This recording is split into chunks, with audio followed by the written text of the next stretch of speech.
Begini ya, jadas mujaddid itu orang yang dipercaya atau disahkan untuk bikin pola-pola atau metodologi dalam Islam. Kita alhamdulillah di Indonesia misalnya mengembangkan Islam dengan kalimat atau kata-kata yang insya Allah itu mengawal mazhab ahli sunnah wal jamaah. Misalnya contoh yang sering saya sebut, setiap dari kita itu selalu kalau baca sholawat wassalatu wassalamu ala sayyidina Muhammadin wa ala alihi wa sahbihi ajma'in, dan untuk semua sahabat semuanya. Kata semuanya adalah kalimatun fariqoh, kalimatun fasilah, atau kaulun fasil, atau kaulun faslun. Ahli sunnah itu siapa? Adalah orang yang menghormati semua sahabat. Jadi ajma'in itu bukan sekedar kata rutin, tapi maklumat dari kita bahwa kita berkeyakinan bahwa semua sahabat adalah adil, semua sahabat kita hormati. Ini beda sekali dengan kelompok tertentu dalam Islam yang sangat menghormati Sayyidina Ali tapi sangat menghina Sayyidina Abu Bakar. Jika ajma'in ini jangan jadi rutinitas, tapi memang benar-benar maklumat dari kita untuk orang sekeliling kita, untuk anak cucu kita, untuk semuanya, bahwa ciri khas ahli sunnah wal jamaah adalah ditandai dengan menghormati semua sahabat. Dengan tradisi pemaknaan seperti ini, maka kalimat ajma'in atau kata ajma'in ini keluar an ilmin wa an bayinatin, keluar dari rumus ilmu dan dari kesaksian ilmiah. Kesaksian ilmiah misalnya begini, andai kan Abu Bakar itu mal'un, orang yang kena laknat, berarti Nabi itu salah pilih teman. Andai kan Sayyidah Aisyah itu mal'unah, berarti Nabi salah pilih istri. Jadi ketika kita tidak bisa detail secara ilmiah dengan argumentasi secara ilmiah, setidaknya kita memaklumatkan secara ijmal bahwa kita adalah menghormati wasahbihi ajma'in. Jadi itulah yang dimaksud Mbah Mun. Saya sering ngaji beliau dan beberapa kesempatan diberi penjelasan juga sama Gus Zofur sebagai putra beliau. Misalnya komitmen ahli sunnah diantaranya apa? Kita menghindari mengkafirkan orang Islam apapun dosanya. Ini juga ditulis oleh Mbah Mun di antara ciri khas ahli sunnah wal jamaah. Beliau menyebut salasun min aslil iman, ada 3 pokok dalam iman. Di antara yang beliau sebut adalah wala nukafiruhu bidzambin, orang Islam tidak boleh kita kafirkan hanya karena melakukan dosa besar. Logika yang terbangun dari teori itu adalah sederhana. Misalnya Mbah Maimun itu paling gak suka namanya perang, chaos, karena agama ini sangat menghormati nyawa. Kullu muslimin ala muslimin tu haramun damuhu wa maluhu wa irduh. Yang paling diharamkan itu adalah pertumpahan darah. Wa idz akhadna mitsaqakum la tasfikuna dima'akum. Pertama ada Bani Adam, pertama ada peradaban Bani Israel, pertama ada peradaban para nabi. Itu komitmen dasarnya apa? Jangan sampai ada pertumpahan darah. Kemudian Gus Zofur pernah cerita ke kita, kenapa Said berjanji itu menjadi mujaddid. Itu diantara alasannya itu, ketika negara-negara lain perang nyari format manhaj, ikut manhaj apa sampai perang, orang Indonesia bisa nikmati Islam lewat terbangan. Jadi yang lain perang, kita mencintai Nabi dengan asik pakai apa? Terbang. Sudah terbangan berstatus mahabbah kepada Rasulullah Shallallahu Alaihi Wasallam. Ini yang harus kita kembangkan. Sehingga saya berharap fikih pilkada, ya fikih apa? Pilkada. Yang tadi disindir katanya datang ikhlas tidak demi apa tadi? Uang itu. Saya nggak ngerti itu tadi bahasa Thailand atau mana, nggak tahu saya. Saya itu tertawa itu karena tidak paham. Kok ada bangsa Indonesia yang bahasanya gitu, jadi saya itu tertawa karena tidak paham. Tapi ngerti lah arahnya. Saya pernah mengkaji fikih pilkada sama teman-teman. Itu cara berpikir juga darul mafasid muqaddamun ala jabil masoleh.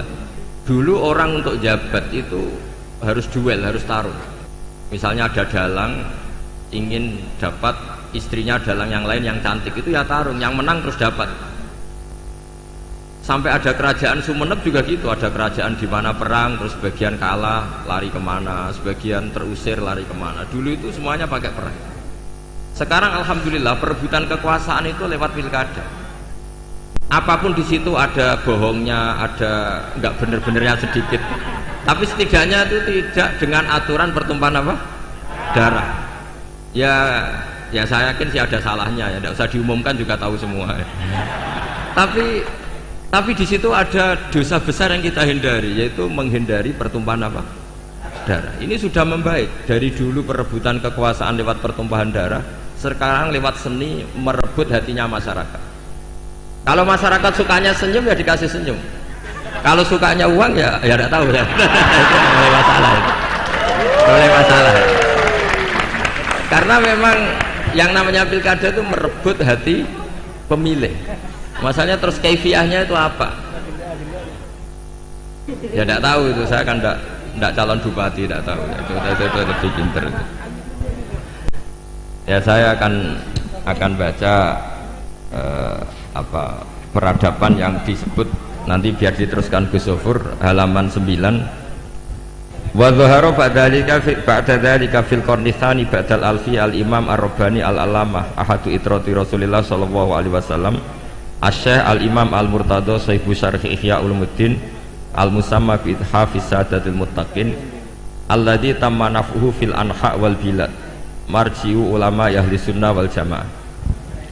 Ini sekaligus penghormatan bagi kita. Jadi di antara mujaddid itu ada yang bernama Sayyid Murtado Az-Zabidi, yaitu Syarihul Ihya, yang ngarang kitab Ithafus Sadat Al-Muttaqin. Itu sekitar 14 jilid. Kalau yang cetakan Darul Kutub Ilmiah itu 14 apa? Jilid. Itu beliau punya santri mulazim, itu orang Indonesia. Namanya Kiai Abdul Mannan. Mbah kandungnya Kiai Mahfud Termas. Jadi Mahfud bin Abdullah bin Abdul Mannan. Kemudian Kiai Mahfud ini kita tahu punya murid namanya Kiai Fakih Mas Kumambang Gresik. Kiai Fakih punya murid Mbah Zubair punya putra sekaligus muridnya Mbah Maimun. Ya terus sampai kita, sampai Gus Sofur, sampai kita.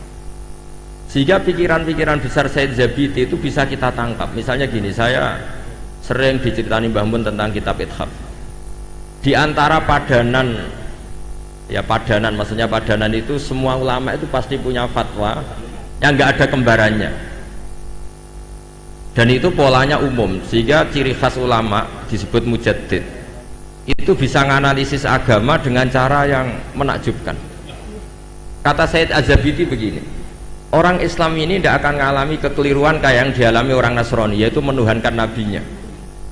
Tapi juga tidak akan mengalami kekeliruan kayak yang dialami orang Yahudi, yaitu menyepelekan apa? Nabinya. Orang Yahudi itu sering membunuh para nabi.